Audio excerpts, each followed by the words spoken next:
के 52 वर्षीय महिमा चौधरी र 62 वर्षीय सञ्जय मिश्राले वास्तवमै विवाह गरेका हुन् त?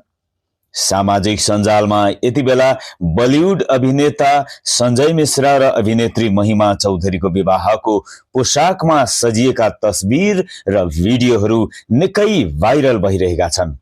यी तस्बिरहरूले दुवैले वास्तविक जीवनमा विवाह गरेको हो कि भन्ने चर्चा र कौतूहलता जगाएका छन्। वास्तविक वैवाहिक जीवनमा के हो त? महिमा चौधरीको पहिलो आर्किटेक्ट र व्यवसायी बबी मुखर्जीसँग विवाह भएको थियो र उनीहरूको सन् 2013 मा सम्बन्ध विच्छेद पनि भयो। उनी अहिले एक छोरीकी आमा हुन् र हाल एक्लो अभिभावक सिंगल मदरको रूपमा जीवन बिताइरहेकी छिन्। त्यस्तै सञ्जय मिश्रा वास्तविक जीवनमा किरण मिश्रासँग वैवाहिक जीवनमा रहेका छन् र उनीहरूका 2 छोरीहरू छन्। त के सञ्जय मिश्राले महिमा चौधरीलाई दोस्रो विवाह गरेकै हुन् त? के हो त वास्तविकता?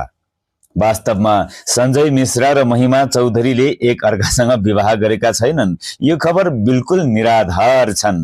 भाइरल भएका तस्बिर र भिडियोहरू उनीहरूको आगामी हिन्द फिल्म दुर्लभ प्रसादकी दूसरी शादीको प्रचार अभियानको एक हिस्सा मात्र हुन्। यो फिल्ममा उनीहरूले पति पत्नीको भूमिका निर्वाह गरिरहेका छन्। यो फिल्म निर्माण पक्षले नै योजनाबद्ध रूपमा प्रचार स्टन्ट गरेको थियो ताकि फिल्मले दर्शकहरूमाझ चर्चा पाउन सकोस्।